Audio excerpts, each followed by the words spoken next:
America keeps killing black men, and we're going to talk about it tonight on the Eight Black Hands. Get ready, buckle up. This is going to be a hell of a show.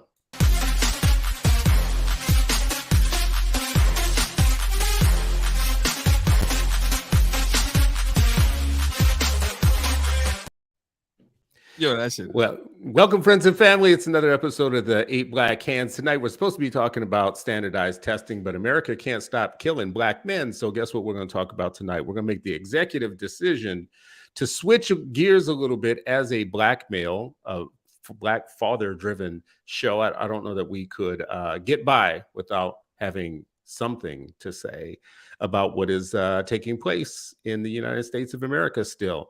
We're talking specifically about Mr. Nichols in Memphis, black man who was murdered by the police department in Memphis. There's a horrendous video that is going around and lots of people are watching it. I refuse to necessarily participate in that for my own sanity and my own health, but it's nothing new. Right before we started this show tonight, Ray was asking me, how is this affecting me necessarily? And I had to be honest with him and say that it's not a big impact on me in the way that the 80 in my lifetime have been before. I actually was cleaning out some old writing that I did and found writing I did about Trayvon Martin a decade ago, more than a decade ago. And then I found things that I wrote before Trayvon, some pretty horrendous cases here in Minnesota necessarily. I was telling Ray and the other brothers here, you all know George Floyd in Minnesota, but you don't know the 10 people before George Floyd. You don't know the 10 black men that were killed under very weird and mysterious circumstances. You don't know the name Tysell Nelson, who actually was a 17-year-old who was shot in the back, black 17-year-old shot in the back. And the cop said that he shot him because he feared for his life and he was holding a gun pointing towards him, when all the witnesses and everybody said he was running away from him. You don't know about the fact that they gave that man a medal for honor and bravery. They gave that cop the killer gave him a medal, and it was the police union that did that, gave him a medal. So here we are all these years later, and now we're talking about an episode in Memphis. Fellas, I want to bring you in on this and not have a trauma-inducing situation, but to say to you, number one, how do you process these situations when they come up? What's your method for processing these? And then as educators, what do you think is the education frame, knowing that our young people take in more of this than they've ever taken in before because they've got more media than they've ever had before, and you're going to be teaching young people. So let's kick it off. Let's start there and see what say you all about this incident. All right, so I'll kick it off. Ish, man, you know how we doing it. We on the educated tip, baby. And so I'll kick it off with the objective, right? So if I'm teaching tomorrow, because I know a lot of folks that are in the audience are going to be teaching kids tomorrow. So if I got a high school class tomorrow, my lesson objective is going to be students will be able to dissect law enforcement through a racialized lens and determine how white supremacy plays a role in bad actors in the police department. That's my objective for tomorrow. And as we go through tonight, we can talk more about, the ways in which we're going to intertwine and dissect and then come up with some kind of way to assess.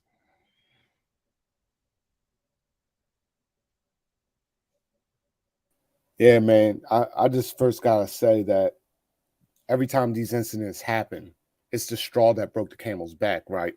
So when we're talking about police brutality in Memphis specifically, that has been happening for a minute now. And there's many incidents like this that I know of because my wife is from Memphis. And some of the stories that I heard that come out of there, especially with their Scorpion program, which these officers were affiliated with, has been a long time coming.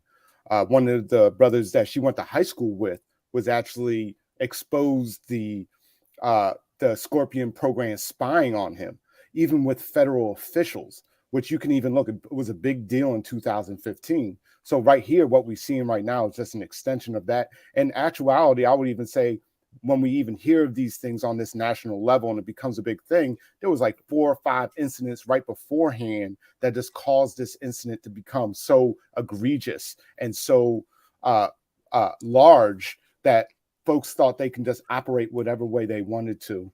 And that's what we see with his brother that happened to Tyree.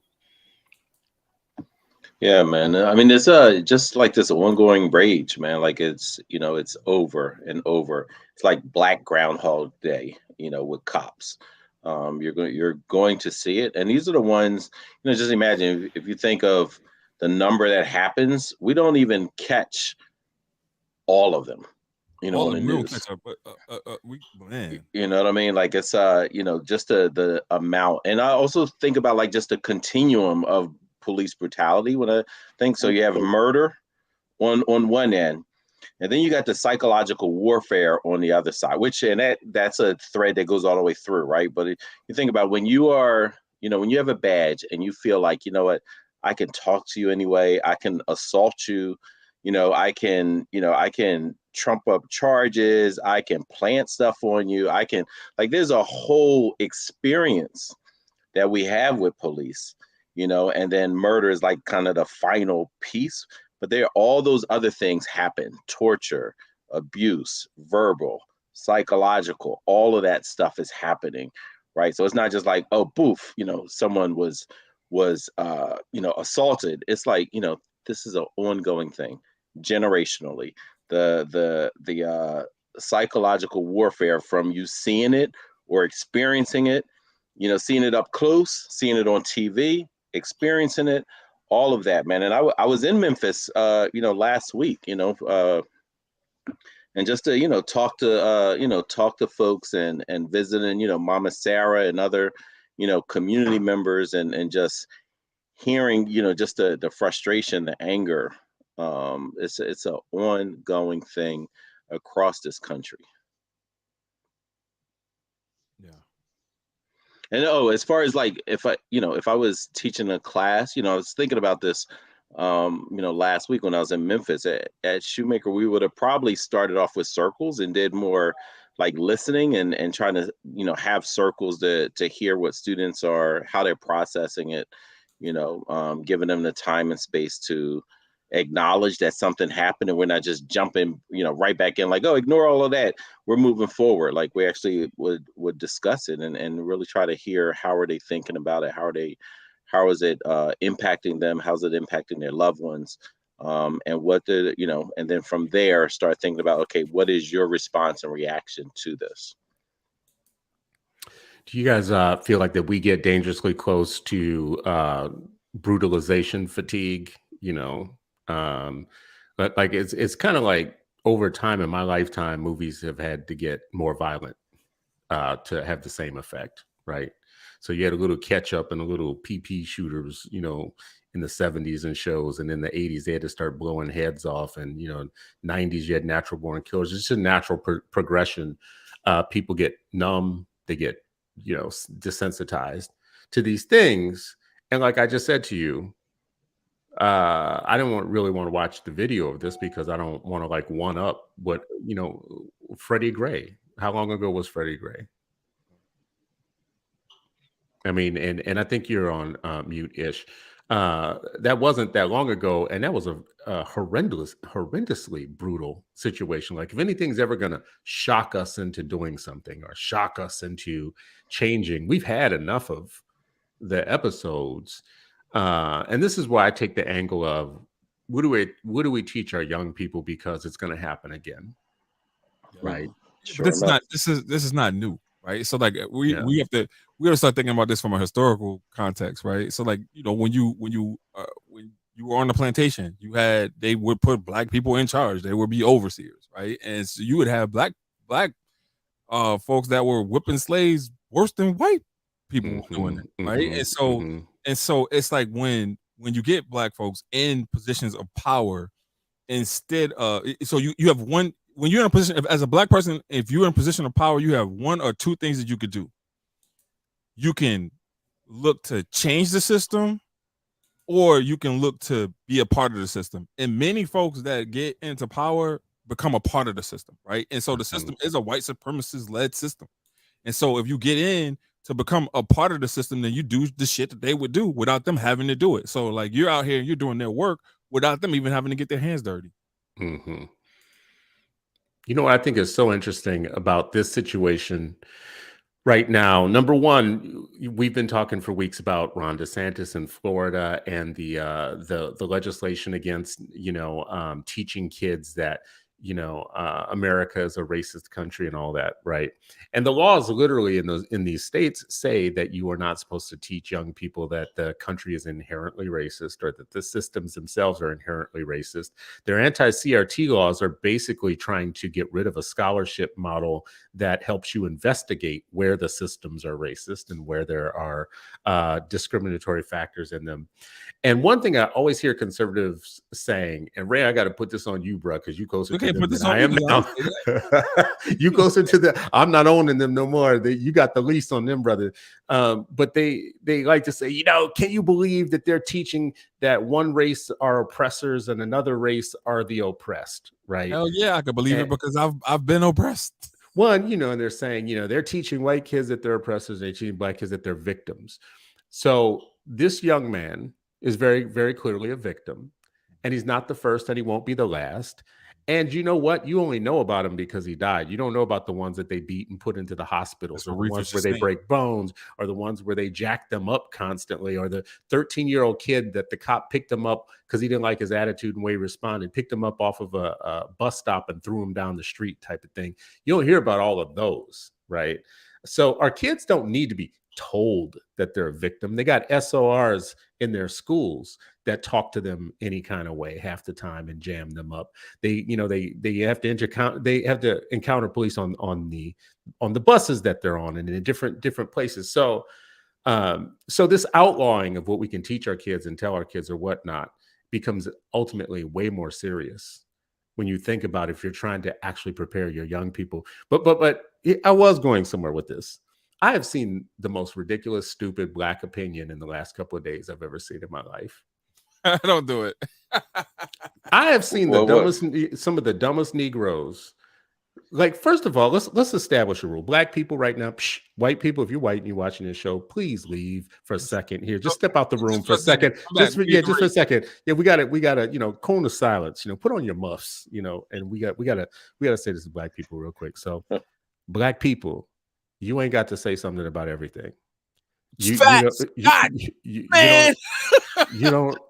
There's just some stuff you don't have to talk about. There's some stuff you don't have to say, and everything that goes through your mind, not everything is for everybody. And being intellectual ain't for everybody, right? So just because you got a Twitter account, don't mean you got to use it.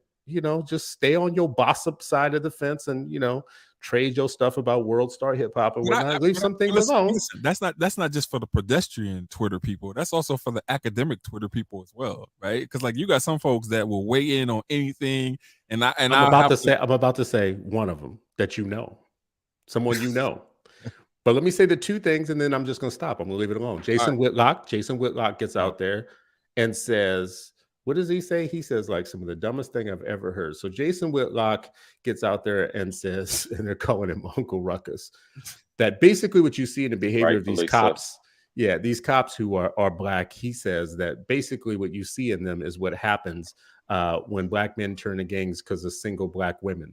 The police chief is a woman, and this is the type of behavior, unfortunately, that's embedded in black culture, blah, blah. He makes this about the police chief being a black woman and these young men being like gang members and thugs and blah, blah, blah.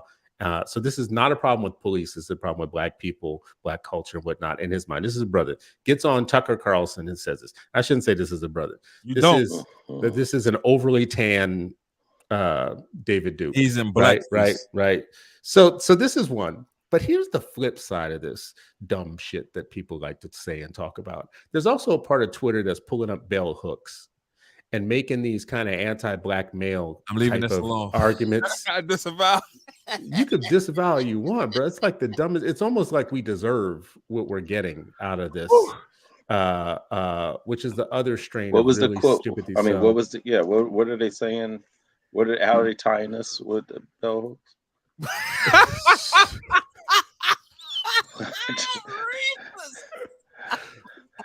Bruh, I am trying to understand why this becomes I the left moment it alone, man, because because I really didn't understand how black feminist theory scholarship even related to this, but like they will find some kind of way to kind of interweave anything to make it controversial or to make it divisive, right? And so, like, listen, this is not the time for me to want to dislike black women. I love black women, and this is not the time where I want them to dislike me. I want them to love me too, right? And so, like, I'm not getting on Twitter and going back and forth about bell hooks and black feminist theory. I'm just not doing it. I don't know enough about it.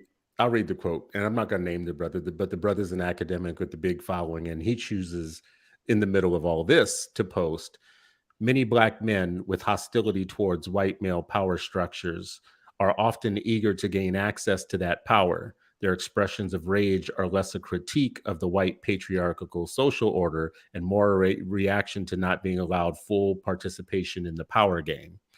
And it goes on, he has a whole thread here. It's basically about how black males are problematic because we want to be white males and we want to get that same patriarchal power, whatnot. This isn't a good time. You got a dead man beaten to death by other dead men. This isn't a good time for a black feminist. Chris, go ahead, bro. I get you time and place, right? There's definitely a time and place for this, but that argument, like, I feel like you can make that argument because there's some Jason Whitlock fits into that category. Candace Owens fits in that category. Yes, and she couldn't be more of a Sally Hemings trying to have babies with white supremacy, right? So I don't know, like we could get lost in this, but as black men or whatnot, you have a dead black man who is not going to be the last, and this sure as hell isn't the first. It's not like black women don't have this situation with police officers too, and the brutality there. But if you're being honest about the numbers and about the targeting of black boys and men for years and years and years, there is a reason why we have way more black women, college educated people now, why we have more black women in education than black males, why black males are missing in lots of places, in lots of populations where they used to be. There has been a targeted effort to remove them from the race for years and years and years and years. And when I heard one of you all say, well, you said this isn't new, ongoing. Right? Yeah. Somebody tell me the history of the police in the United States. Y'all are educated black men. Tell me what's the history of the police of the United States. Well, from patty rollers to patrollers, patty rollers, they were being sick on black folks. Mm-hmm. And later on, that just kind of continued, Great migration, folks in the city. Hey, control that side, keep them over there, keep them away from us, keep them, in check, and bash their heads in the meantime. We look, and it was rewarded. It was rewarded. We got folks like Rizzo who, because of his brutality against black people, particularly black men, he was rewarded with the mayorship. So he went from police commissioner to the mayorship, right? Like, that's how you get rewarded, right? And it was on the brutality against black folks. Yeah, and just to veg you back off of that, man, that's a very consistent factor. And I already see people bringing up slave catchers, right? We're talking about the first police forces within this country that had badges that looked like modern day sheriff badges. Folks were rewarded to catch folks and bring them back to the plantation. I mean, that's really was like a job. And when we have after towards the Great Migration, what you're referring to is no coincidence that Huey P. Newton and the Black Panther Party in Oakland came about after. That's the generation after the Great Migration. Like, his father migrated to Oakland for jobs during World War II time period. And then you see an influx of police forces that were straight up recruited from the southern areas, right? Mississippi, Alabama, Arkansas, and them places. And these folks were purposely recruited to handle the black population increases in northern and western cities. So you see this in Gary, Indiana, you see this in Detroit, you just see this huge influx of police forces in these areas to control these new population elements they didn't know what to do with. And, it's still consistent to this day, where even Mike Brown, if we remember Ferguson is a suburb of St. Louis. And black folks moving to them suburbs, right? You start to see a shift in population, yet not a shift in leadership. And that leadership still clamps down and enforces kind of like an anti-black agenda on the population there. And it's been a consistent pattern throughout American history, how authorities are used to kind of clamp down when there's a large Black population in a certain area. Well, I'm gonna say this, and it's gonna be hugely unpopular, and I can live Mm. with it. I'm good with it. Mm. So if you It have, better be now. Now it better be. You set you it have- up like that. bro, if you have a Scorpion unit in Memphis, if you have a Scorpion unit in Memphis, that means that people knew about that unit, right? And so and that goes all the way to the top. Granted, you fired the police that were involved in it, but shit, we need to have some conversations about who knew about this unit and how free they were able to reign in terms of the havoc that they were able to cause. Because if you're talking about it all the way since 2015, then that makes me know that there's a lot of higher ups in Memphis Police Department that knew about this unit. Mm. Yeah. Why is We that ain't talking unpopular? Huh? Why would Yeah, that be who's that? unpopular? Bro, He's a because- Republican. He's talking to Republicans. Oh, It's unpopular with them. because the chief is female, and then a black Yeah. female. And So black. So then you say, but bro, here's what I'm saying to you. You say that, and then all of a sudden you got folks coming at your neck because it's like you not protecting black women. here it is, right here. Listen, man, come at it. It's right here. Mm. I mean, doesn't this prove to us finally that this idea that you put a black face in the white supremacist system, you're going to get a white supremacist black face person? I mean, like Francis Fanon wrote about this, man. Representation. About this. But this representation stuff, man, got people fooled and tricked, thinking just because they got some black people in leadership that they actually about the cause, man. And we all know all skin folk ain't kinfolk. And that's just like a common thing, a common knowledge thing. But I think that's been so confused now that folks are like, well, we need more diversity in this force. We need more diversity. If we just add some more black people, then things would be different. No. I mean, that argument is just as silly as saying, oh, well, as the demographics in America change, people will be more open to things. No, it won't. Half of them folks will probably categorize themselves as white and then adopt anti-black values, because truth is, in this society, in our society in America, if you can't admit that black people are never meant to be free, you hold anti-black views regardless of your racial or ethnic identity. And I keep on honing in on that because that is the fact. It doesn't matter that these cops were black. You put a bunch of people into these situations and they adopt the same attitudes that create the situation to begin with, you're going to have situations like this. Bro, the blue is the color. Yeah. The blue is the color. No matter what, cultural background, they're gonna gravitate to the blue, and you see that from I think this was on Twitter earlier. It's constantly like, the rotten apple. I get sick of this singular story about the rotten apple.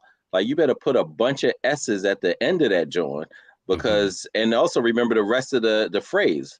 The rotten apple spoils the bunch. It ain't just like the singular rotten. Oh, that's just one bad person. Oh, that's just that small group. Oh, it's always just like a band of just. It's almost like the lone gunman, right? Like in all the conspiracy things. It's always that one. It's never that one. It's the system, and they're gonna come in. They're gonna plug in, and they're gonna protect the system against everybody else, no matter what's going on. Over and over and over again. Well, I want to turn this on its head for you anti-Americans here on this show. Y'all are just killing me with your anti-American nonsense. But let me just turn this on its head a little bit, because what we were going to talk about tonight was standardized testing, right? And I prepared for us to just do what we normally do, is just be like, so this just talk stuff about testing. But this is how these two things relate to me, because this is actually what gives me my testing my way of thinking about testing. We think about student testing, standardized testing, right? There's this whole kind of data scheme in civil rights, in the heritage of civil rights. We didn't just want law changes. We wanted to count things, and we wanted to monitor things, and we wanted to track things, because it's one thing to pass a law. It's another to know what's going on. So when I ask you how many of these incidents have happened and where they were the worst and which cops were doing the most, I want an answer to that, right? And I want the data to be held. Now, every time you try and get that data, or you talk to police forces about changing their data schemes, there's always resistance. Cops didn't want to wear body cams at one point, right? Cops didn't want to have to like turn in reports after every stop at one point because they didn't want that data audited. They didn't want the public to be able to go in and say, you wouldn't know anything about stop and frisk in New York if you didn't have data.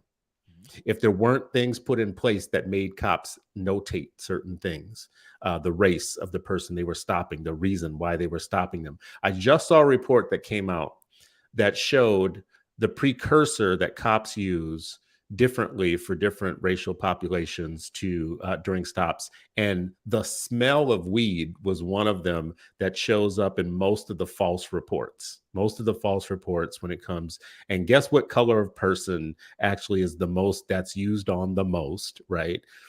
We only know things like that because we have data that we make systems track and we make systems report out. And everything y'all just said about the police, I cannot have y'all sit here and act like the schools don't have a lot of the same situation that we're talking about right now. Now, I heard you say just getting Black representation in police when the system itself is a bad problem, whatnot. We're talking about getting more Black males in education and more Black people in classrooms and more Black teachers in classrooms, right? And it's not as if that system's any less racist. It's not like that system is any less white supremacist than any other system. It's not like the courts are racist and the police are racist, but the education system is somehow this clean system in the middle where it's all okay. So when it comes down to things like, and this was one of the things I was going to say about, when we were talking about standardized testing tonight, every lawsuit, and Sharif and Ray, I know you've heard me say this. Ish, I don't know if you've heard me say this, but every civil rights lawsuit against school districts and states for inadequacy of education, one of the first things that they do is pull the test scores to prove the inadequacies of the system, the inefficiencies of the system, the differential outcomes between suburbs and cities. And that is what won you cases like New Jersey, putting a lot more money on the formula, for instance, or whatnot. It's that data. Newark and Camden. Yep. Newark, Campton places, you know what I'm saying? So a lot of my educator folks want to erase the data. Tests are racist. I don't know if that's a lot of people, bro. No, it's a ton of people. I have not met. As a matter of fact, bruh, in preparation for this show, I went to look up all of the testing literature that I can find. The number of biased higher ed professors that have no nuance in their talking about assessments. It's all bad. They don't want to be on the hook for anything. Mm-hmm. It's all high stakes. It's all terrible. It's all racist. It's blah, blah, blah. As if you dropped that data scheme tomorrow and suddenly the system would be equitable. Bro, with nothing to track, right? Imagine you couldn't track anything. Imagine coming into the system that way, right? When I came into teaching in 2003, I taught American government in Baltimore City Public Schools, right? American government had a standardized test that was associated with it, right? And so as the first year teacher coming into the department, the next youngest person in the department had 10 years, right? And so I'm sitting and I'm saying to myself, I'm like, wait, you want me to teach American government in a tested area, and then you have people that have all this experience that don't want to teach it. Why do they not want to teach it? And that was exactly why. They didn't want the test scores associated with their teaching. They didn't want you to be able to track their effectiveness in terms of getting kids to learn based off of you analyzing that data. Yeah, and I just really need to emphasize how, number one, there was no national database of tracking the data you were talking about until 2019. And guess what? That was a direct result of protests and people agitating for that. And best believe that's probably going to be short-lived on the long term when we look at the larger picture, right? So it's how data is used.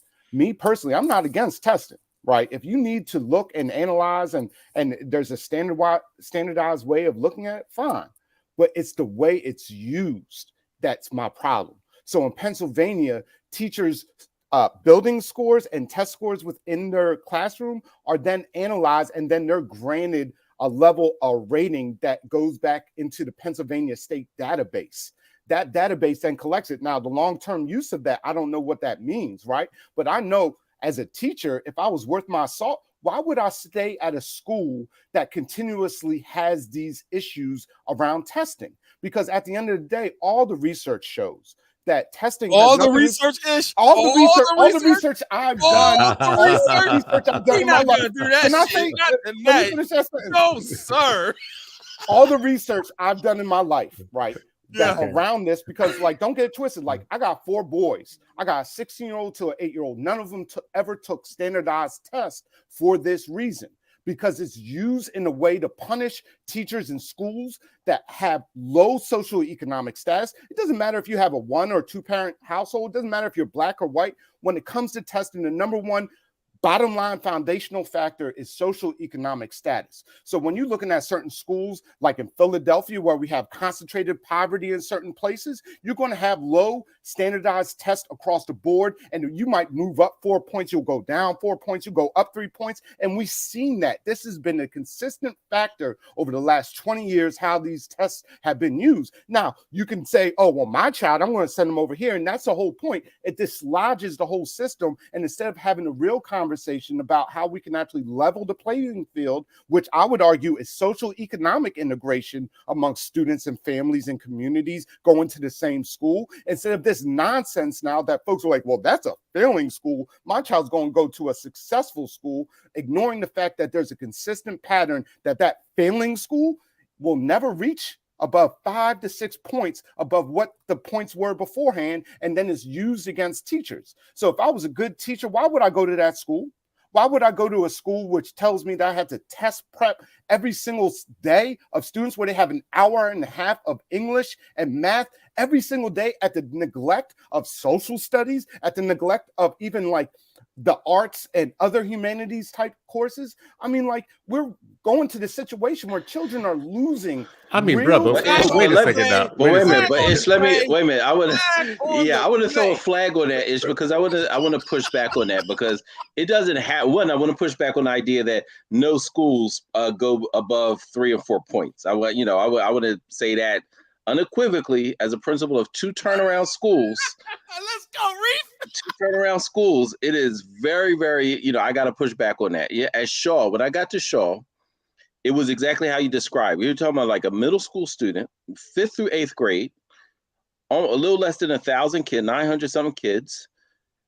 The previous 5 years on these tests, their average growth was like 1%.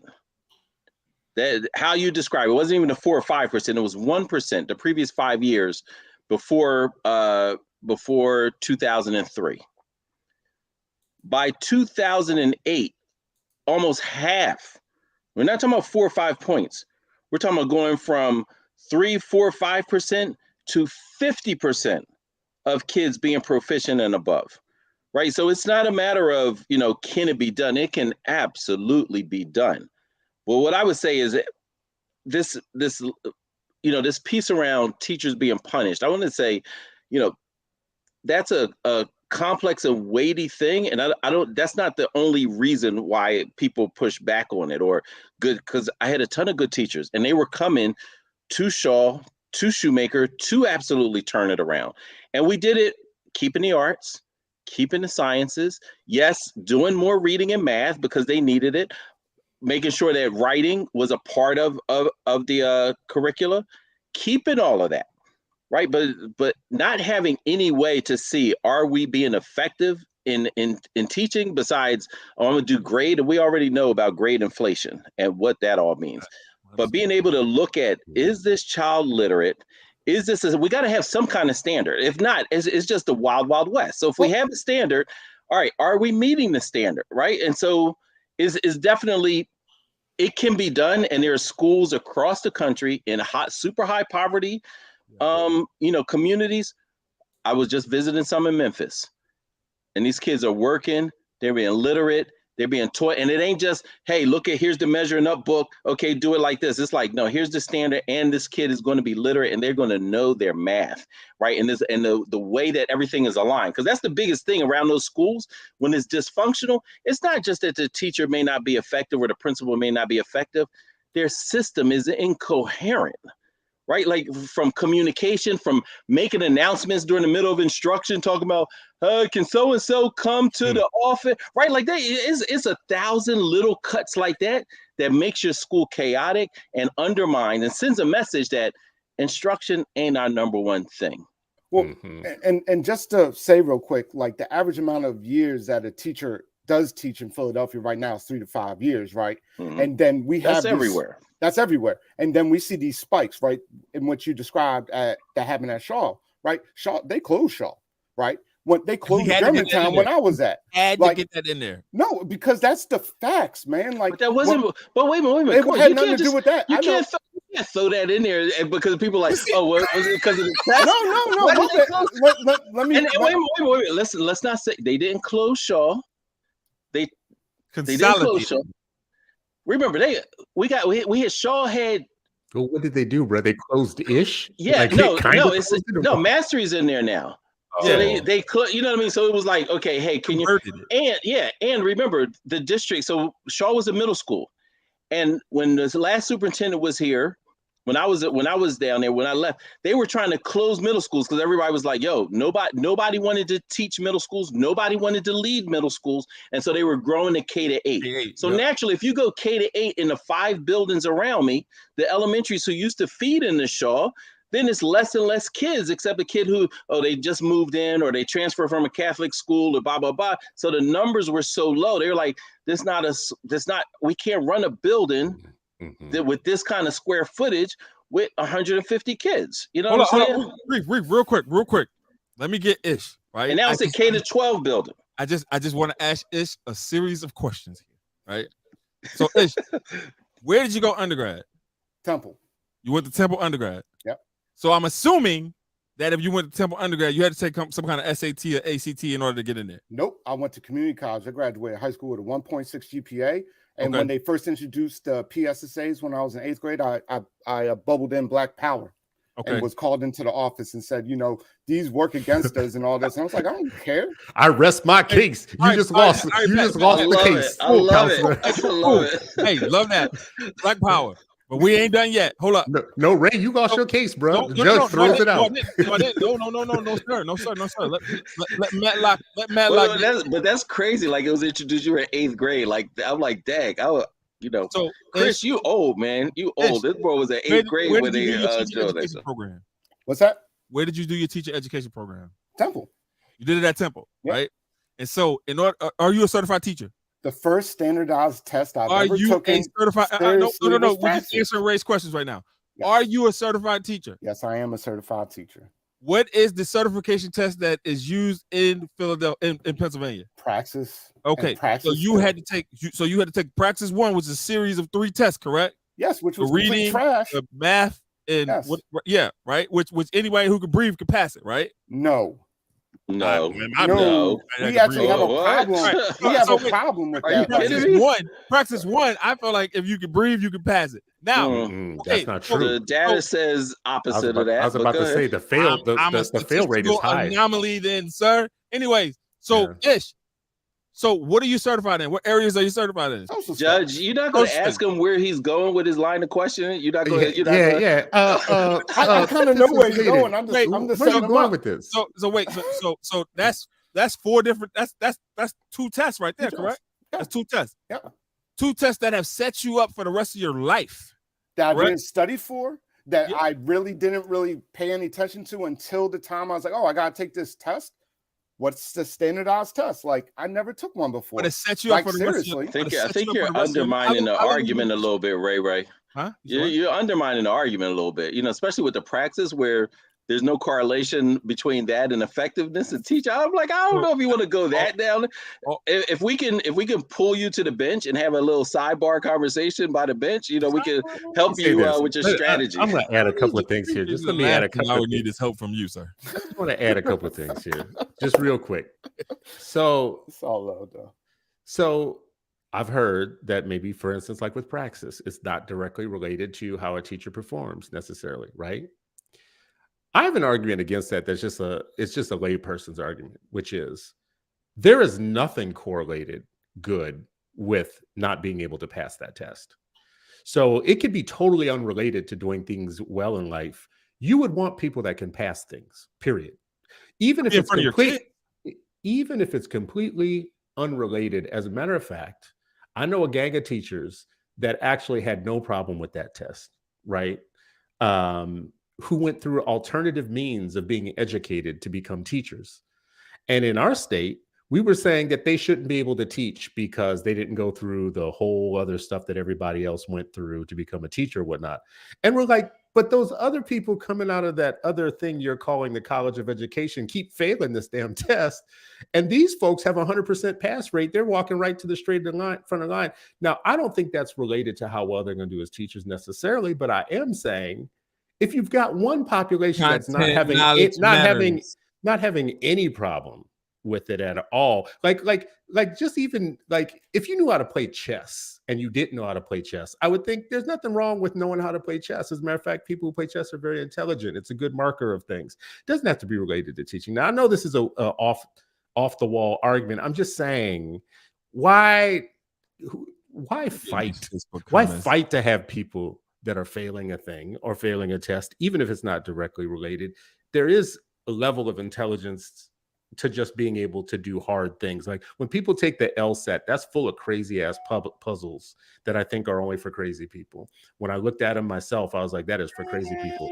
I want an attorney that can do those crazy puzzles or whatnot. Anyways, but I want to go back to something that Ish said earlier. Why would a good teacher go to one of those schools where there are so many kids that are probably going to have low scores and they're going to be rated on that? To turn it around. And that for me raised this other point, which is we have to define what we think a good teacher is, right? I don't know that a good teacher would be afraid of going to that school because they were going to be afraid that the kids' income levels doomed them to not doing well on tests. As a matter of fact, I think only bad teachers believe that all tests tell us is how poor kids are. I've always thought that is scientific racism to say, well, all these tests tell us is how poor a kid is and how undereducated their parents are. That's the strongest correlation. Number one, that's not the strongest correlation. Number two, there's a lot of other stronger correlations by you're blaming it on the kid's condition and dooming that kid demography to doing poorly without actually investigating the systems that actually support those kids. Do those kids still do poorly when they're taught well? Do they still do poorly when their teachers understand their content knowledge and their content areas? Do they still do poorly when they don't have like trash systems in their schools and they're in better schools? No, because if you take those kids out, all poor, all with having parents that didn't graduate from college, and just focus on them and then test the school as the variable and the teacher as the variable, suddenly you have to get out of your belief gap problem. Your problem that just because, and I hate like we have a lot of not Black teachers who love to say this about our kids, thinking that they're being compassionate, and what really they're trading in is scientific racism. Our kids have elastic brains; they can learn and they can pass the test. Nice. Well, I just want to say, number one, if we're talking about scientific racism, we got to talk about the origins of standardized tests. Now, I know you're going to rip into China and all this nonsense. Here we go. Here it comes. When we talk about the Eurocentric, put the screen on him. Real quick, when we talk about the Eurocentric model of education that exists in America, you can have a direct correlation of the standardized test from the eugenics movement, right? And this goes back to what my original point was. Like, don't oversimplify me as like somebody who's just trying to make an argument. No test, like, lolly-da, like, we'll feel better at the end of the day. I'm saying it has a place. It's a question of how it's used under the system of white supremacy. And it's used to exclude our children at a deficit, at a detriment. It's used to the point where our children aren't even exposed in most places, right, to deeper ideas and deeper concepts beyond just, here, finish this close reading and finish this like 3-point essay or whatever. And it becomes a cycle within a point where, yes, you'll have a Sharif El-Mekki who is an all-star that will flip a school around, right? Those are anomalies when we're talking about the overall system and most of our children within our system. And like, when I say this with all the love. Like, there is no measurement qualitatively that is measured in the same way as this kind of quantitative blanket kind of like cutoff type of situation where they use these things against us. No Child Behind Act was literally made at the detriment of Black children. They took money away from schools saying, we're making better schools now. It did You not. It capping. flooded the You schools with capping, bro. money. You're You capping. capping. It flooded the schools with money. That was the payoff of NCLB. NCLB was accountability for money. And how many people cheated? How many people cheated? I mean, we had a whole situation in Atlanta. Bro, don't do You had that a to whole Wakanda. situation. Don't do that You to know why you had that Wakanda. happen? No. Let's talk about it. Yes, you did have Atlanta that and in Harley Atlanta. Wakanda. You had that I in know. Atlanta. And you know why? Because you had trash teachers. You had Don't a do that. teacher. Don't do that. No. Don't do that. I'm going to do it. Don't stop me. You had a teacher who literally said in court, one of the teachers who got off scot-free because she just from the get-go said, yeah, I'm guilty. The other ones that went to jail were the ones who refused to say that they were guilty. The one who just said, yeah, y'all got me, was the one who told another teacher I had to give them the answers to the test because your students is dumb as hell. That's literally what your bourgeoisie of the educated black people who are lording over a school system of poor, undereducated. I'm not done. Right? You had an entire professional class of bourgeoisie, college-educated folks lording over a poor system where they had as much hatred for these kids as the police department in Memphis has for that brother that they just killed. And she said in court, literally, I had to give your kids the answer because they dumb as hell, right? The others said worse, and they were all trying to get this money and these benefits and whatnot. We can argue about whether the system was right or not, whether it was fair. But what I am going to say is the cheating didn't come from NCLB. Cheating, like it's not like marriage makes people, not want to be have fidelity in their marriage, right? Like the rule of like a rule doesn't make you a bad person. You a bad person. If you cheating, you cheating. You a cheater.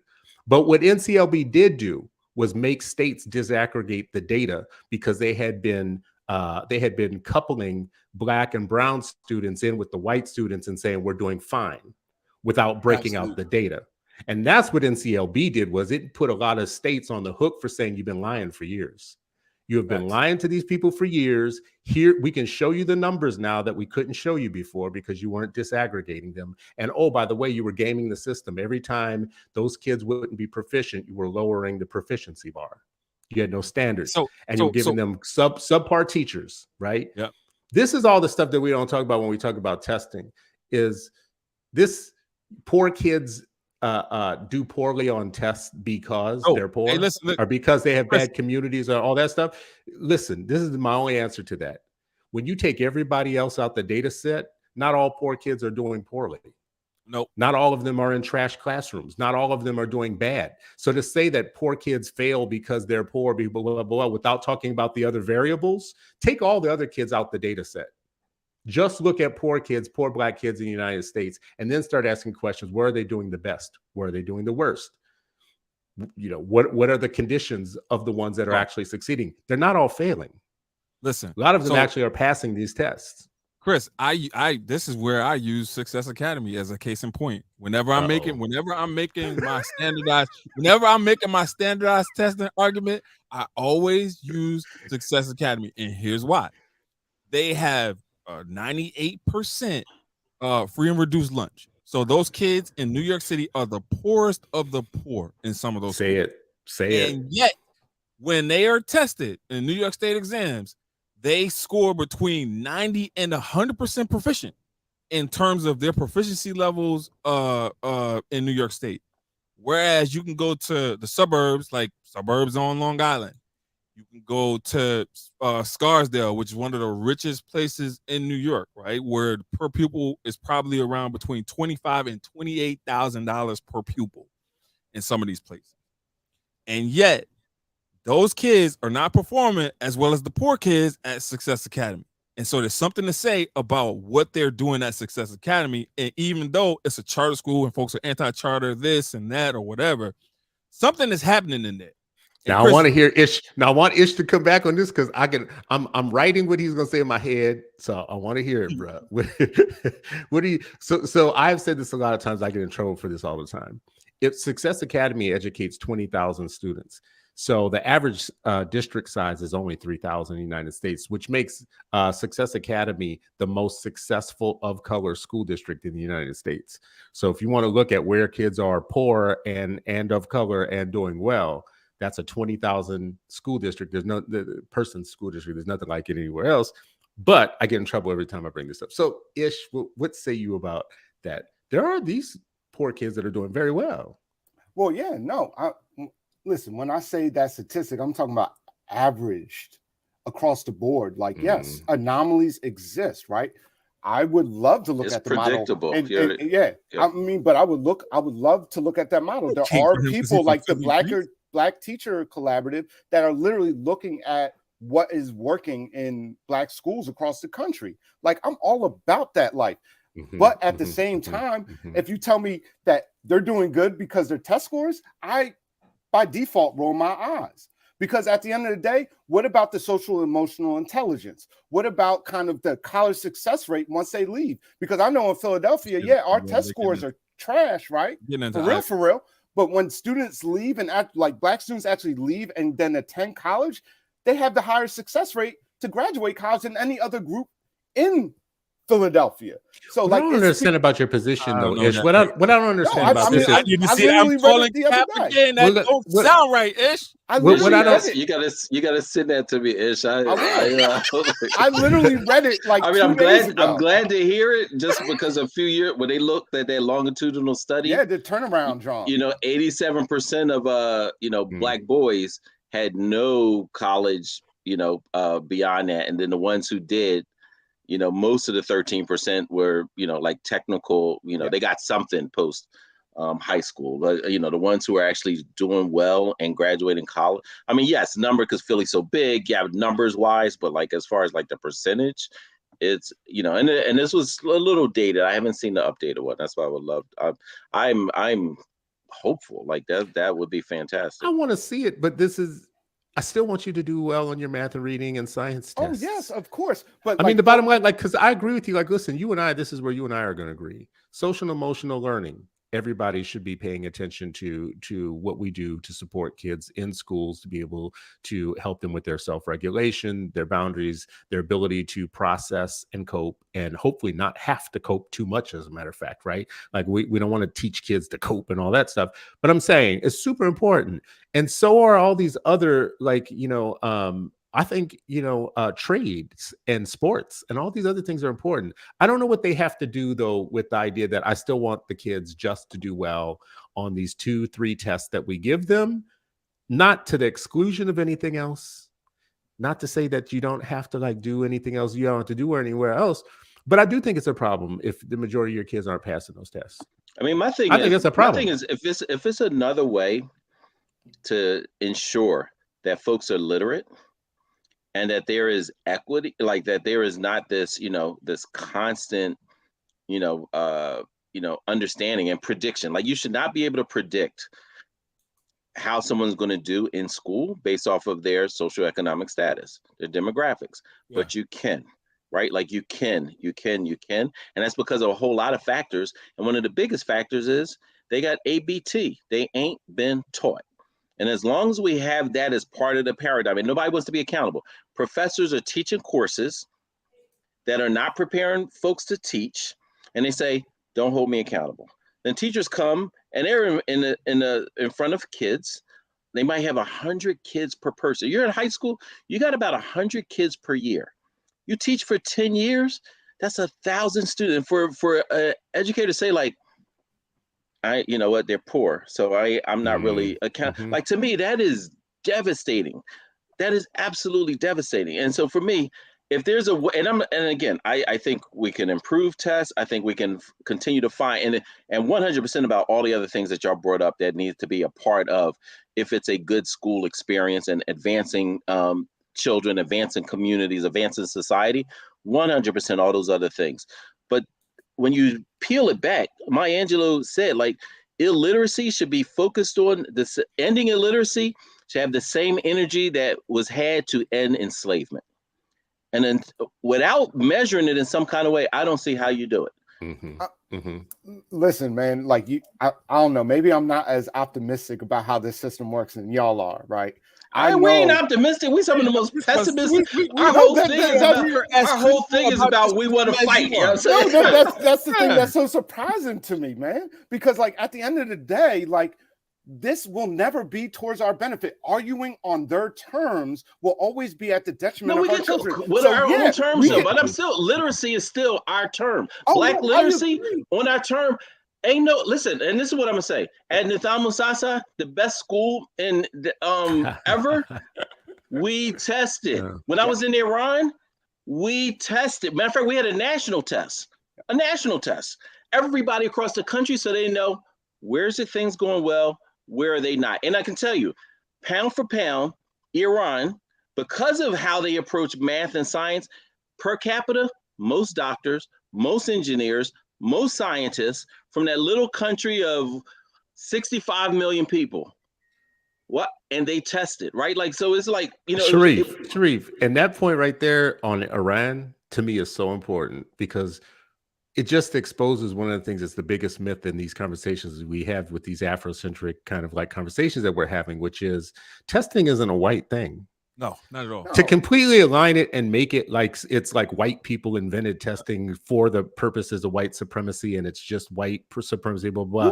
I don't care. I don't care. Who's making that argument? Kendi. They passed some kind of test. Kendi. Whoever created the pyramids, they passed some kind of test. Kendi, you just said, he asked the question, who made that argument? Kendi makes the argument. Kendi also says Angela Davis was a Black Panther. Like, come on, man. You gotta take some folk with a grain of salt. Man. Yeah, but let me say this. Let me say this. She was a supporter, honorary. What comes out of she was honorary, and so what comes out of this though is no matter what system you set up, you're going to test. Take white people completely out of it. Do whatever you want to do. Set up a school. You're going to eventually set up a test. You're going to start testing at some point. It's going to become important for you to do it. But this is what I want to say. When you said that thing about optimistic, we optimistic about the system.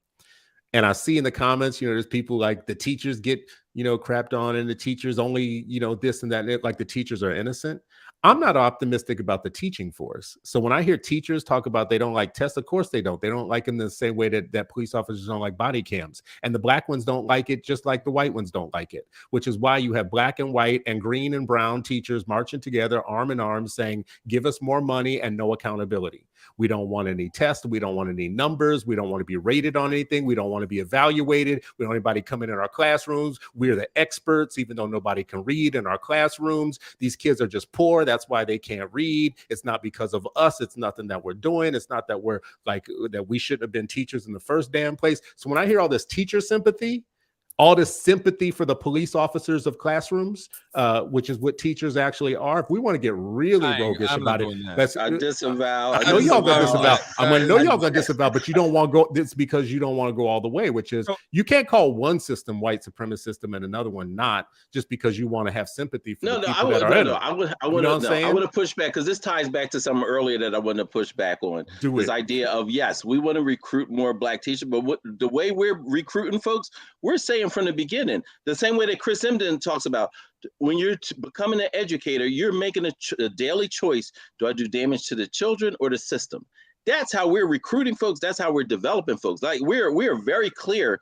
You're not coming in here to oil the gears that are grinding black and brown and poor kids up to dust, to grinding their aspirations. You're not coming in here to oil that and maintain that. You're coming in here to be vanguards of children. About the ban from these comments and do damage to the system or damage to kids. That's the choice.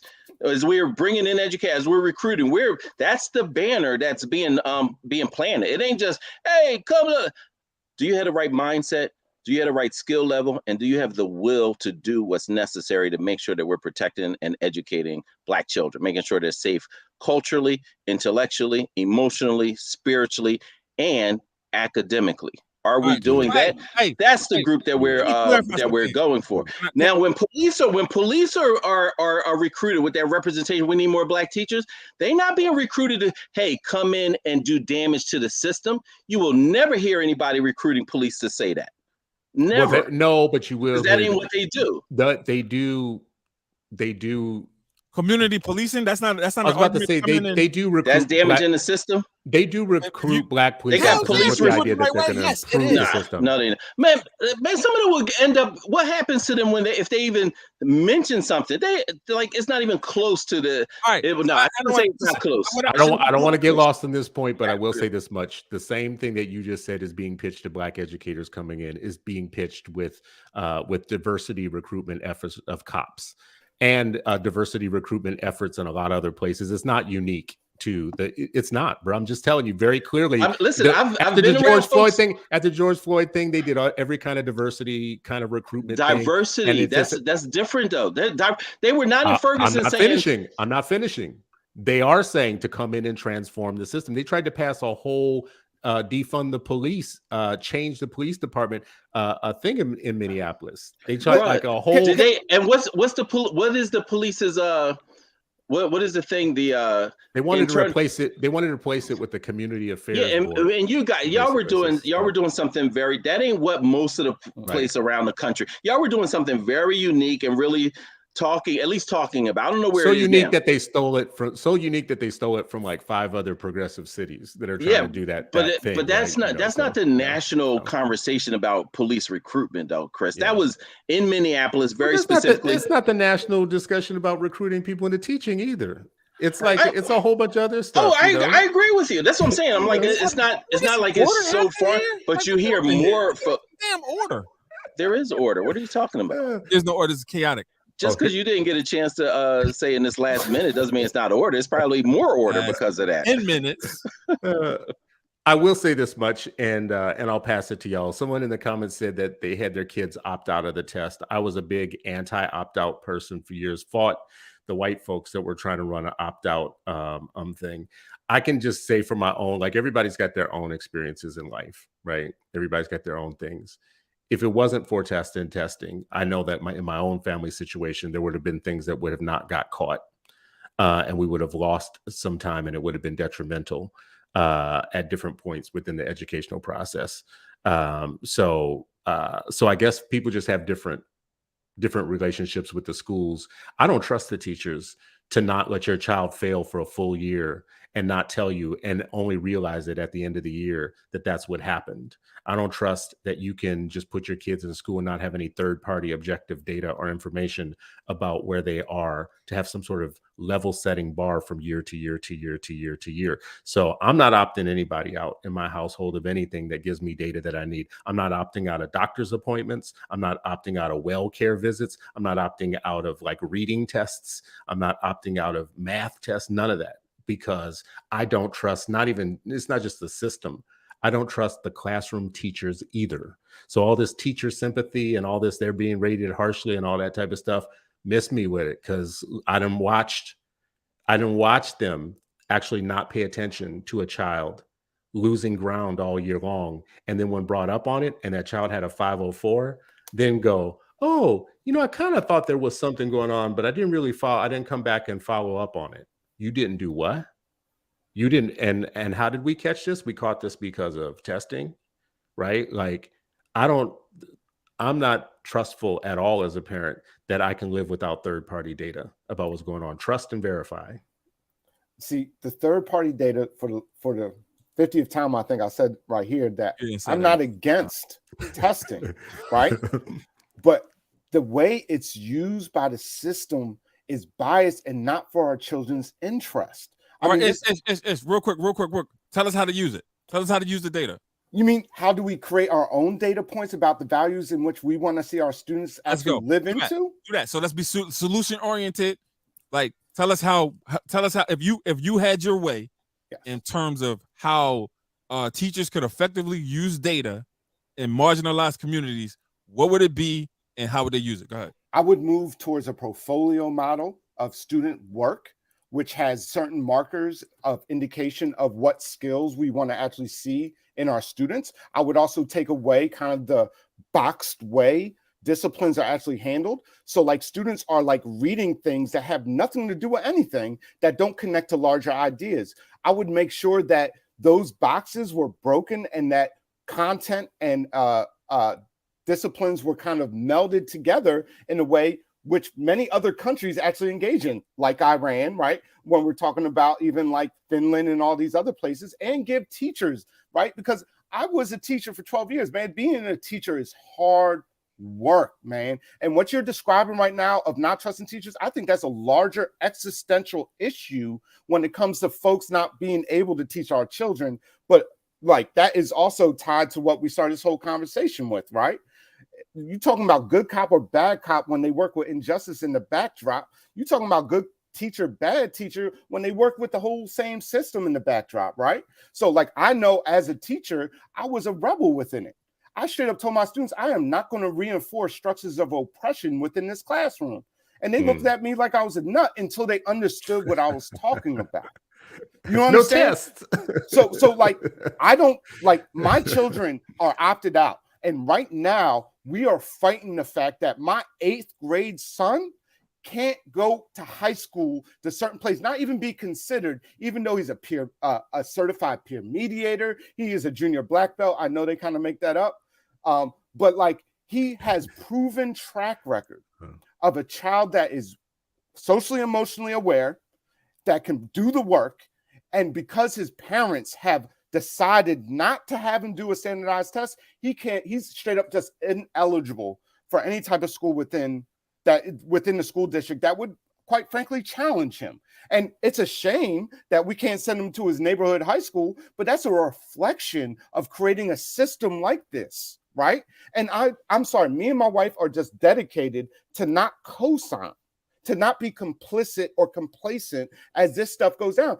Not only do we opt them out of testing, they can't do test prep in school. Not only can't they do test prep, they can't do computer-based interventions that have a marker that ties them to their individual student ID. Because we recognize all these things are working in conjunction to really undermine real education, the values and the relationships that need to be cultivated within the school space. And I know that sounds radical to folks, but at the end of the day, who loses in that situation? Who wins? I don't think it sounds radical. I think I think that's everybody's individual choice to do these things. Like people are opting out of a lot of things, but this is the thing about systems. And if I think about it in the big picture, first of all, you and I have very different family situations. Like, so I need data that you don't need for some reason, right? Like my situation requires me to have data that you don't need in your family. That's fine. What I see though, the logical long run, what I see in all of this is, okay, then let's have everybody opt out and we just won't know where Black kids are in terms of their studies that they're blah, blah. So nationally, let's just, as a matter of fact, let's not even have them opt out. Let's just erase the data for them. Let's just throw out all the test scores from last year and the year before and the last 10 years and the last 50 years, and let's just dump them. Let's just hit delete. Let's hit the delete button and get rid of all the testing that's ever been done on Black kids. Who's saying that? Like, no, I know, but like that. No, bruh. If everybody did what, if everybody, that is the I logical conclusion. If everybody did what you just said that your family does, that is the logical conclusion. Yeah, no, but here's the the logical conclusion is saying stop having these things used in the way that they're used. Like by use doing it to really, what your family like, did. come on, man. Like, but if everybody did what your family did, though, yeah, if everybody did what your hold family on. did, the logical conclusion for the following was that, year. right? This is But giving me people this test is giving me scores. anxiety. I feel like I'm not being able to like Oh, go ahead. I'm sorry. to say the things that I need to say, and it's really like it's really bothering me. All right, we're gonna put the scream on you, Ray. Here you go. So I don't know if I need to scream, but here's what I'm He gonna has say. anxiety. Don't put him in. Like that makes it worse. So if you're doing all that, Ish, no, put me back because I need to see him. I need to see Ish because I'm talking to him. If you're doing all this and whatnot in terms of like being radical towards the system, right? You know who the system works for, right? You know all of your data interventions that you're doing right now is preventing. First of all, brief. Give me this statistic. What's the racial breakdown of teachers in Pennsylvania? 96%. Philadelphia, 4%. I'm talking about Black male. Yeah. No, it's 96% what? White in the state. Yeah. Mm. Okay. So if we're saying to folks, right, to go the Ish way and to not hold people accountable, not test, not do any of that stuff, you're actually protecting 96% of white teachers by not having any kind of data points in order to say, hey, my kids are learning or my kids are not learning. One of the major things about standardized tests for me is that it shows us the inequities that are happening in rural and urban areas, right? And so then there's more federal allocation, federal aid that's then put into those schools based off of them being determined as Title I schools, them being determined as underperforming schools. So in New York State, for example, If you are a school that's underperforming, then more money is going to be allocated towards you in order for you to kind of have programs to fix that situation. There's no way of knowing that if there's no testing that's happening. And so you'll still have the haves and have-nots, but you'll have more of the haves and you'll have more of the have-nots if there's no testing in order to show that, hey, this data is this way and we need more help here. I feel like And I'm it's missing usually something black and brown too. kids. I want to ask Ish this because Anna Ramirez has a comment here where she says, I do not get that logical conclusion. So I want to make sure I didn't miss anything. So what I'm saying is, you have told us what your family opts out of, all the different things that they opt out of. And I am saying, if every Black person hearing this decided to do that, exactly that, in large numbers, and we said, let's just make that the movement, we're all going to do it, the same thing. I'm saying that the logical conclusion then is we have 8 million Black children in public schools. If they suddenly all stopped taking the test and didn't do any of that, that there is a data set that would be missing there from year to year to year that we eventually would want. We would eventually want that back again, because that's the thing that we get a lot of interventions for. That's the thing that we actually pinpoint where the problem is necessarily. Like when I said earlier, they're not all failing. And we know where they are failing and doing worse, right? Like not all our kids are doing terribly or poorly. We keep talking about the average on average. Stop averaging shit. Start putting stuff on a scatter plot and looking at the bottom of the scatter plot and the top of the scatter plot, and you will see a range of things, but you only do that because you have data. So it takes a lot. I've said this before. It takes a lot of blood samples to know what your normative range is when you're talking about blood testing. So if people just stopped like taking blood pressure tests, for instance, or just any type of test you do, it starts corrupting the data. And then there's just things you can't see, like heart attacks. Well, but or that's problems. my whole point. Like, we are having millions of Black children dying of heart attacks still, regardless of how much they get tested. And this is my point, right? We've been doubling down on Not this regardless, though. Let's be honest about the facts.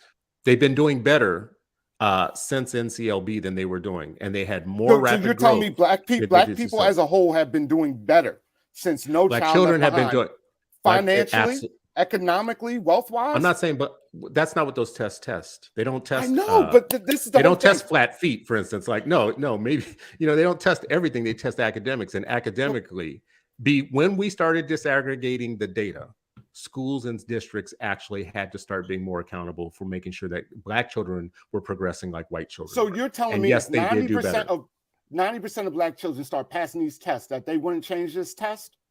You're telling me we don't know that this has never happened.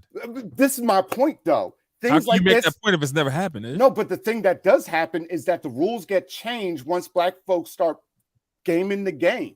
I mean, like, you can point to many things throughout history based on that. I mean, we could point to civil rights and voting rights right now being stripped from Black folks, right? We could talk about the fact that Black wealth is actually on the decline, and it has been on the decline for the last 30 years, 40 years. Who? Not Reef?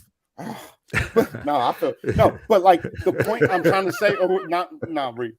I'm not saying that at all. What I'm saying overall, though, is like, what are we Ish, doing? I know you with us for the next few weeks. Anytime he throws something in, just keep going. Don't even, you know what I mean? You see those progressive commercials where the boy Chaos, he just trying to distract. Don't do it. Just but that's what I'm saying. Like, this is a distraction to what we need to be talking about.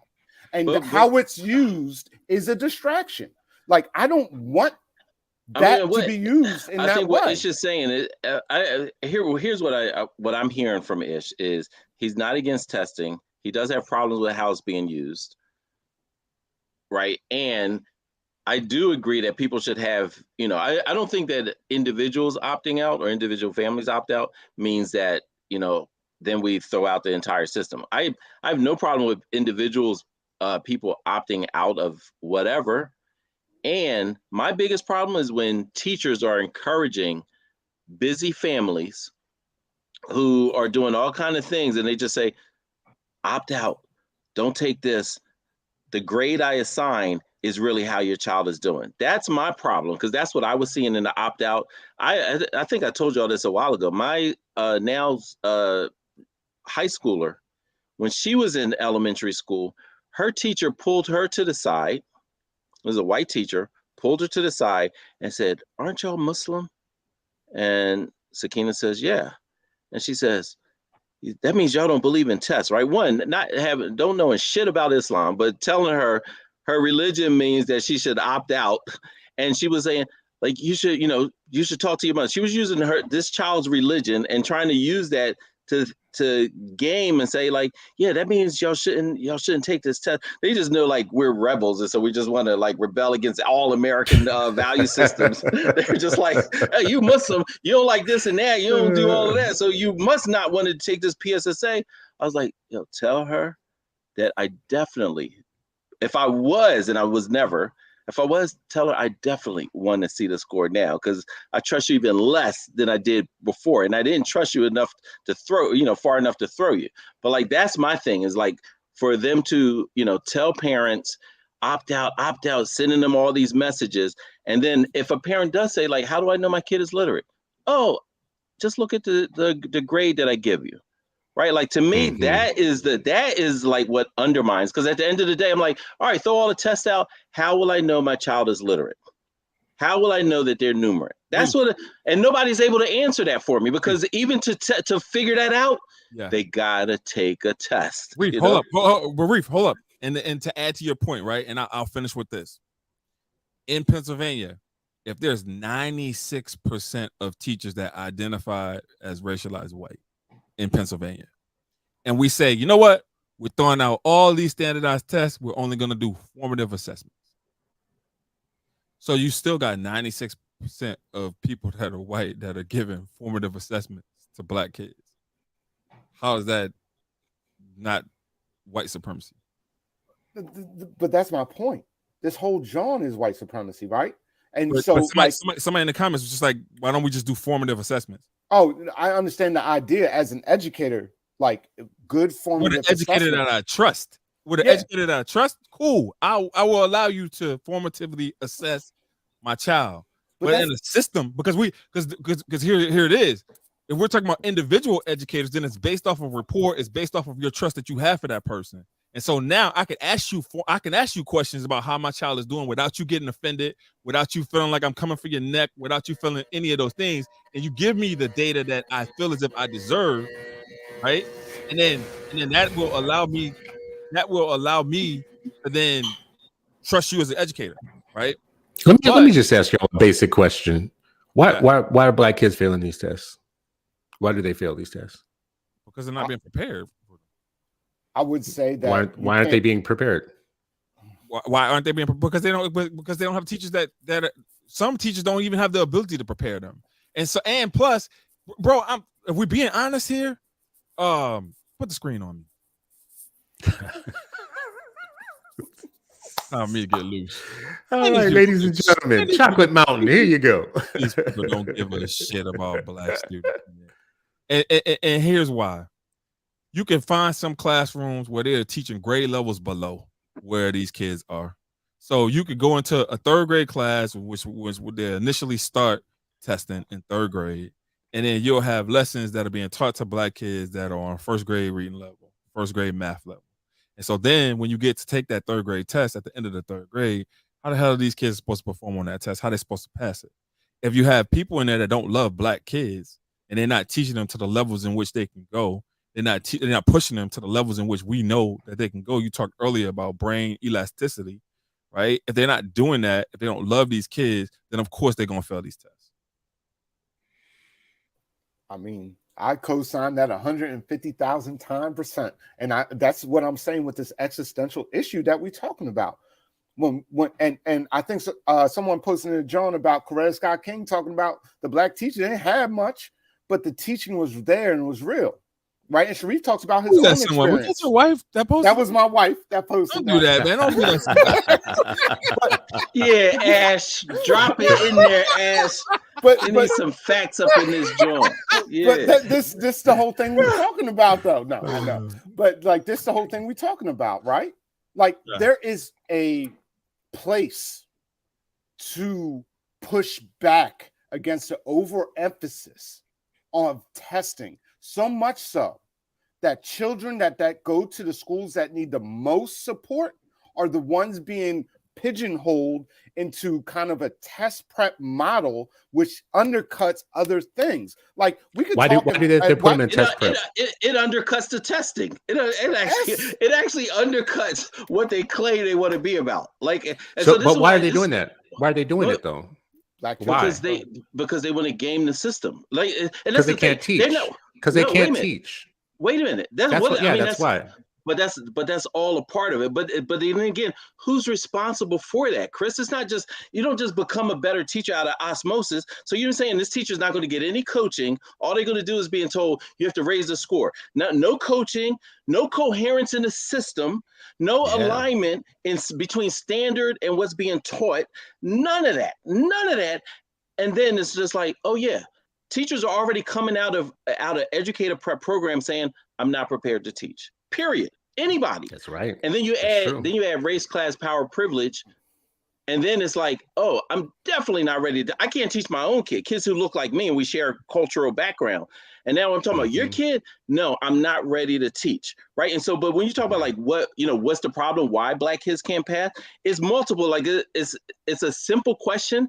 The answer is not as simple because it's multi-layered, right? Like low expectations, absolutely. Not only the person in the classroom, the school, the district, and those who have influence on the district, the classroom and the schools, policymakers, politicians, funders, all of them, right? I told you about Pennsylvania lawmaker who said, like, why do we don't even care if they can pass the test because our state needs those who can make pizza crust. Right? Like we don't care. They don't need algebra. They don't need higher level courses because we also need people who can make pizza crust. Who they talking about? He ain't talking about his kid. He ain't talking about his homies' kids. He's talking about our kids, right? And this is a quote. This is something he said in court. Not like, oh, is somebody was eavesdropping while he in the bar getting drunk and talking shit. No, this is what he said in the Pennsylvania Supreme Court.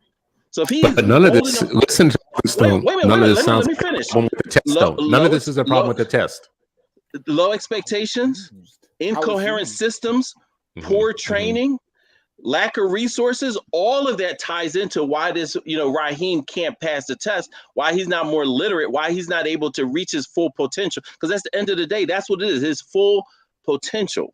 And so again, what he said was how it's being used, right? Because they won't do any of the things around resources, anything like that, but then say, hey, y'all need to pass the test. Like that to me is problematic. And when I approached it as a principal, it was a more holistic way. And yes, and my expectation was we're going to pass this test. But just like I want you to pass any other test that's put in front of you. And that's why I would go and volunteer to be part of the the bias committee to look at the test at the Capitol and be like, let me look at this because I want to make sure that if we're asking Black and brown kids to do it in my school and district, I want to be able to say like, yeah, this is something I would want my kid to be able to do. But see, I just want to say, like earlier, the thing that Ashley put in earlier about Coretta Scott King, I think that's who she was quoting. Vanessa Siddle Walker, I think is got to be like it's got to be mandatory reading for everybody, right? Like in these conversations, when you look at the Black schools that existed before 1954, we talk about them a lot, but people got to just keep bringing them up and keep thinking it through. Those were some of the poorest schools with kids coming from some of the most traumatized, super crazy racist country type of stuff that was going on in the world at that time. And they were closing gaps with those kids every day. And they were closing gaps on things that mattered, like testing, because they were taking the test and actually translating them for the kids in their schools. And they actually had professional development amongst Black teachers across the American South, right? So we're talking about kids that were more traumatized in a more racist world, in a more racist situation, with fewer resources than we have now, with less money and less of everything. But the thing that was different was the teachers that I am talking about from 1954 and that Vanessa Siddle Walker talks about don't exist anymore. The teachers that we have now came in the aftermath of 2-3 generations after that and have been poorly trained, and they have developed a compensatory language around why they are failing. Right. And part of that language comes down to, yeah, they're fine with formative tests. They talk about over testing, but the majority of tests given to students and to kids are actually teacher devised. They're giving 8 million unstandardized tests every year. Standardized one scares me more. I was about to say, what scares me more? A standardized test that's given once annually, or millions and millions and millions of unstandardized tests by teachers that, Ray told us what the demographics of your teachers are in that state. Do I want a million unstandardized tests given by these awesome teachers who just love our kids and they're all down with social justice, even though our kids can't pass a damn test? No, I don't want that, because they're still testing them. They're giving them tests every day. My kids take all kinds of tests, and believe me, they're not all standardized, and they're not all coming from the state. They're not the once annual test. One kid has a test a week in one class, and then in another one in another class, and blah, blah, blah, whatever. So this whole anti-testing thing, right? It's just weird. It's weird how it always just has to put that word standardized in front of it. Like all the other tests are good, like the unstandardized tests that our kids are taking every day that we can't track. I can't track those unstandardized tests. I don't know what the hell's going on with those formative, because you know what those formative tests tell you? They tell you that we're still not making it to the finish line by the end of the year, but we gave them 50-step formative tests to understand that they weren't making it by the end of the year, right? Well, that's why I need a summative test. I need a bottom line. And this is where I come in, as being in my position as social studies director for the school district now, all our assessments for social studies content are performance-based tasks. So we want students to use real-world skills in order to assess what they have learned. So like what real-world skill it is bubbling in a test besides bubbling in another test, right? We want students to be able to know what congressional representative from their state represents them, how to contact them, how decisions are made, who are the structure of bill making and everything like that. And I'm talking from a social studies lens, right? But the whole purpose of it is we don't want students just to sit in their own little individualized type situation, which testing does. We want students to look at it from a more holistic angle where they're actually using real world skills. Now, again, that does not mean I'm against testing. What I am against is the way it's used. It's used to exclude. It's used to say you ain't smart enough. And children internalize that. I've taught in places that would be considered, right, places folks don't want to go to, right? I taught there for decade. And I know for a fact that those students internalize this idea that they're not good enough, that they're not smart enough, that they can't perform on the level necessary for school for them to perform, to the point where, school is a waste of time. And unfortunately, but how would they feel about being illiterate and being in these streets trying to raise a family? Listen, you can only process as much as you've been processed. So that's a problem. When I'm just saying, but like that may be, but also we got a whole lot, and we like the folks, when I was working at the Roundhouse and interviewing these young folks who were coming in, they were read. Yeah. Like I mean, so like that, and then not knowing if they can or not, and they, because they like getting grades like I did good. The quiet ones like, oh, I went through, nobody took, I got B's and C's. Yeah. Right. Like, so got all good of grades. It. That's I got good grades. This is the existential thing I'm talking about. And then you get smacked in the face with like a reality, like, oh yeah, they were lying to you. No, but that's the existential thing that I think we haven't reconciled, right? We haven't got our bearing once, Black schools were cut off at its trunk, right? Mm-hmm. We haven't. And so like we're trying to operate within a system that is not in the interest of our children, with a bunch of people that look at our children as problems, as something, as threats, right? And I'm saying, but I agree with that. The system is jacked up, but right now we don't have a new system yet. What do we right now? And Chris always talks about the Monday morning question. That's tomorrow. Monday morning question. What happens, right? Like, yes, we can say like, oh, we need a new system. 100%. I'm not going to see it in my lifetime. I'm 50. I'm closer to death than seeing a new system. So in the meantime, something has to happen now. You know what I mean? So talking about a survival tactic. Yeah, I'm all about survival tactics, but at the end of the day, and some level of accountability, and some level of accountability. But there is none, man. Like, come on.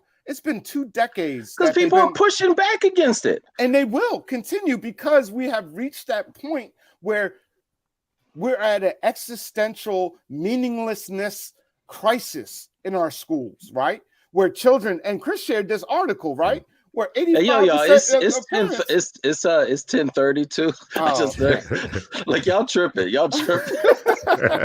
listen, you're gonna get me in my bag, man. I'm like, sorry. wait a minute, like, Why are you my cutting wife- this man off? I know we got it. I know we got it. No. I literally like, wait a minute, hold up. I know. I'm surprised I ain't getting in trouble yet. I'm just saying. You ain't getting in trouble because she Well, hyping these comments. No, She hyping him up. no. I love you, Ashley. No, but I just want to say, and just like my last point with this, it's no like thing where it's like if a person needs to survive, right, to do that, right. But most of our children are being left behind, regardless of the Orwellian phrases of no child left behind and race to the top and every student succeeds. At the end of the day, we still catch the short straw and get screwed, quite frankly, basing our whole freaking like movement and care off of the measurements of folks who have no interest of our children actually being. But this is the part that's hard for me. I agree with you so much on everything that you just said, but it feels a little bit like saying, you know, I'm going to build a house and I don't want to use a ruler because white people invented the ruler. So I'm going to create an alternative ruler to use to build this house. And when the floor falls out the bottom and the windows break and everything falls apart or whatnot, I'm going to be like, yeah, but I used a good ruler, a better ruler than what they would have used. The reason I'm saying that is these aren't their metrics. We keep saying other people's metrics. These aren't their metrics. These are our metrics. I'm saying how it's used. Well, a lot of that is on us too, because a lot of us wanted interventions when you have a high school that is called a dropout factory that has dropped out like Black people for 3 and 4 generations. You want an intervention at some point, right? You want to start putting the mayor on the hook and other people on the hook for change. And a lot of us asked for that. I mean, listen, my bottom line, and we should wrap, but my bottom line on all of this is what I will say. I can make you a long list of Afrocentric schools that have all this stuff in place right now. And I can tell you with absolute certainty, I can give you a list of them that are graduating people that are fully social justiced out and are going to be in economic exile 2 years after they get out of these wonderful, lovely social justice schools run by our own people in our own places. There are a few that I will trumpet and I will tell everybody about. I've told 1 million people about Ile-Omide in Oakland.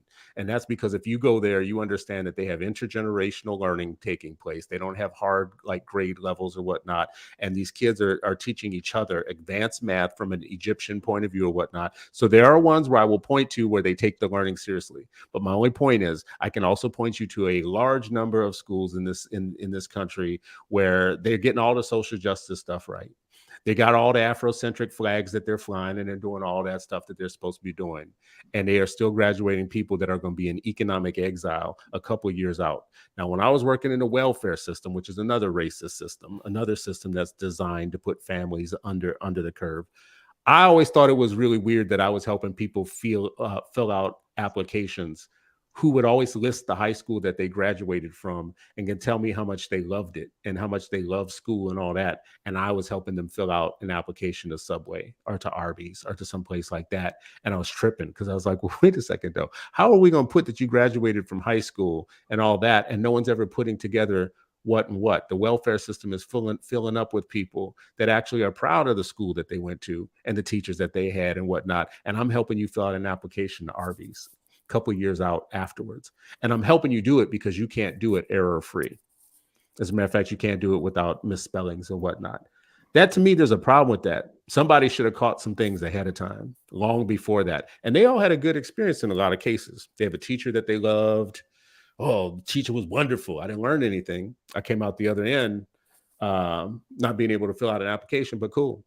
Anyways, that's my final thought from the Bayesian on the show. This is Bayesian speaking from Bayesian headquarters. What say you, the rest of you Afrocentric? Come on, throw it down, bro. Well, look, what I'll say is, you know, my Afrocentricity, I would say, like, you know, Nthamu Sasa did not have we didn't even have like what do they call it, like grading as far as like second grade, third grade, fourth grade.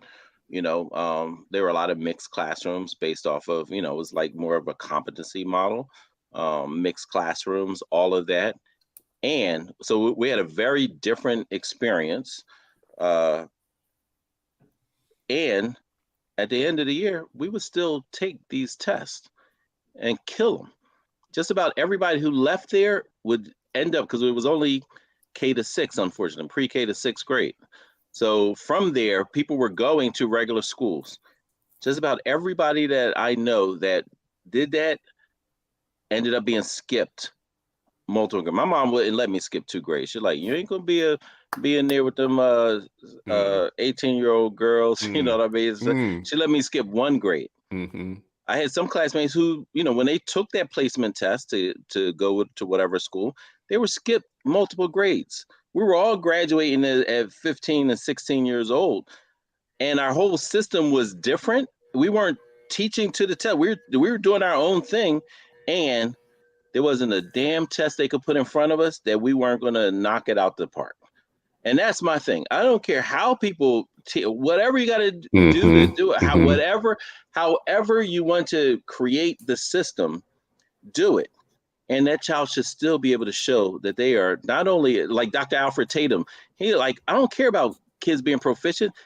Every last one of them should be advanced in their literacy and analytical skills. And if you can do that, it ain't no test that you ain't going to pass if you're advanced in your literacy. And you know what I mean? Like there is none because you're advanced in your literacy and analytical skills. So at the end of the day, that's what I want to see. That's the type of instruction. That's the type of coherence that I would like to see in the systems. That's the type of culture that I want to see develop in any and every single school out there. That's the only way forward. I appreciate that. So I guess my final thought is this. We're coming up on, for some folks, coming up on test prep season, right? In which you'll have some schools that are going to shut their schools down. Like kids aren't going to learn anything for the next 6 weeks. They're going to be drilled in terms of what to expect on the upcoming state test. And that I'm 100% emphatically against, right? And so for us, shout out to my teachers at the Riverhead Charter School for teaching above the test.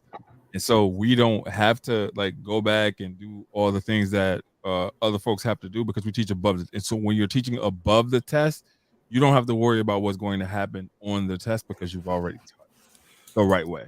Woo, shots fired. No, so shots fired on Philly. All right. So secondly, I just want to shout out my son. I want to shout out Ray Jr. And the reason why is because when he skipped kindergarten. And the reason he was able to skip kindergarten is because when he came out of preschool that we paid college tuition for, he was a reader. And so when we got him into kindergarten, he was far beyond the kids that were in the kindergarten class. And so, we would have these conversations with his teacher. He was at Baltimore. And we would have these conversations with his teacher about, well, how are you challenging him? What are you doing? Like, what is he doing? Because he would always come on like, yo, Dad, I was done before everybody else. I was this, I was that. I was bored. I'm bored.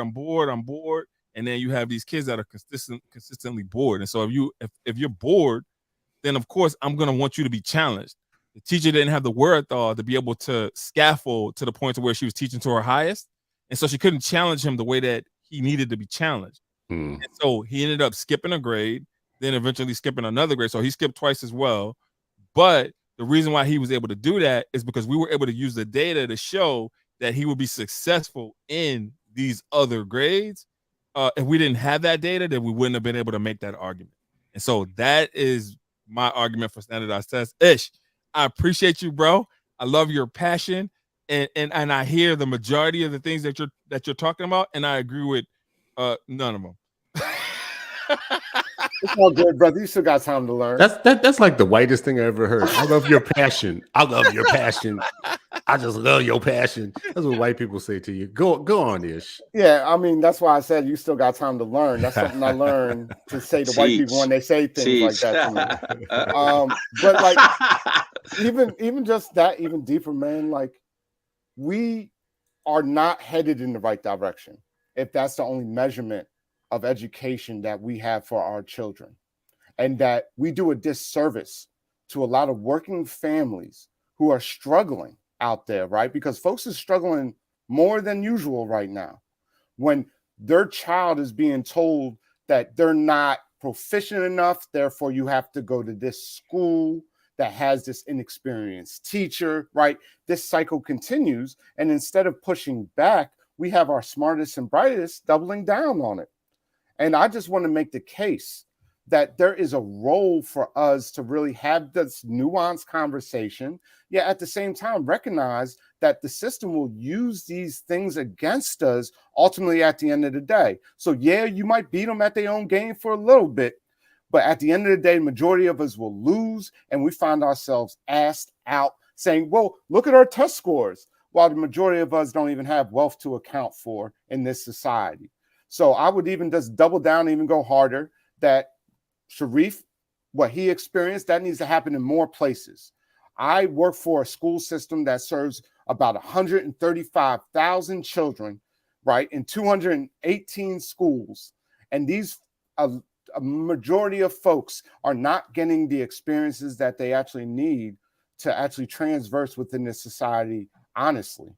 And that's not just going to be measured from a test score. It's much deeper than that, because majority of folks in this society do not read now. And when we look at all these statistics and all this, you can manipulate them to a certain interest. And if we're not defining those parameters, we're already measuring what we think is important based off of what somebody else is telling us is the vocal point. And we lost the game already at that point. I just want to say, bro, you don't mention your employer. We want you to stay here and we want you to stay employed. So when you say stuff like that, say, I've heard of a district somewhere else, far away from me, not the one where I'm at. Just don't mention your district. Anyways, this has been another episode of the 8 Black Hands. America continues to kill Black people, Black men in specific, but all of us actually, Black children, Black girls, Black women, whatnot. They find different ways to kill us in the streets, in the courts, in the classroom. If they're not killing our body, they're killing our mind. They come at us, and they got us good. And there's only one way out of this, resistance. That is the only healthy thing to get out of all of this. We can agree or disagree or whatever on this show, but at the end of the day, we're family, and we are brothers on this show, and we are fathers, and we are people that are trying to actually raise the revolution in the next iteration of in the next generation, I should say. And you are part of that. Thank you for being here and for filling our comments up with all your brilliance and your beauty. It was an amazing thing. It always is an amazing thing to watch the comments every week. Ashley, a new addition to the show. So and the 8 Black Hands has another 2 black hands right there, whatnot. And can I say what a difference of energy and level this is? Having you on with us, Ish, because when it was just the 3 of us, old heads, we were starting to lose some steam or whatnot. So you brought some much needed kind of energy and conflict. All stories need conflict. All good stories need conflict. And you brought it to us or whatnot. So we appreciate you, brother. Thank you for being on with us. Everybody listening and watching, he's going to be with us again next week too. And we're going to pick another topic that's equally as provocative. And hopefully by then we will have figured out a lot of things and have processed our trauma. But please learn what you learned tonight. First of all, number one, know for a fact that it's real out here. They are still killing us. And know for another thing too is you ain't got to say everything on Twitter. You don't have to. Some things you can just keep to yourself. You can just be like, hey, how about if I say, and then you just go like, nah, I'm just not gonna say it, whatever. Because we don't need stupid comments, and especially if it's anti-black. Especially if it's anti-black. So we appreciate all y'all. We'll see you again next week on another episode of the 8 Black Hands.